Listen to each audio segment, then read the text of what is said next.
టేస్టీగా బియ్యపిండి పునుగులు. చాలామందికి శనగపిండి పడదు. అలాంటి వారు ఇలా బియ్యపిండితో ఒకసారి ట్రై చేయండి. ఇందుకోసం 1 కప్పు బియ్యపిండిని మిక్సీ గిన్నెలోకి వేసుకోవాలి.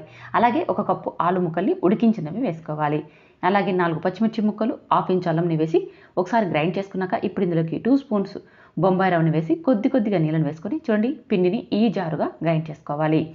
దోస పిండి కంటే కాస్త గట్టిగా ఉండాలి. ఇప్పుడు ఇందులోకి రుచికి సరిపడ ఉప్పును, చిటికెడు వంట సోడాని, చిన్నగా కట్ చేసుకున్న ఒక ఉల్లిపాయని, కొద్దిగా కొత్తిమీర తరుగు, 1 స్పూన్ జీలకర్ర ఇవన్నీ వేసుకొని ఇదంతా బాగా కలిసేలాగా కలుపుకోవాలి. ఇలా బాగా బీట్ చేస్తూ కలిపి పక్కన పెట్టుకోవాలి. ఇప్పుడు స్టవ్ మీద డీప్ ఫ్రైకి సరిపడా ఆయిల్ పెట్టి ఆయిల్ బాగా వేడెక్కిన తర్వాత లో ఫ్లేమ్లోకి టర్న్ చేసుకొని ఆయిల్కి సరిపడా చిట్టిగా పునుగులన్నీ వేసేసుకోవాలి.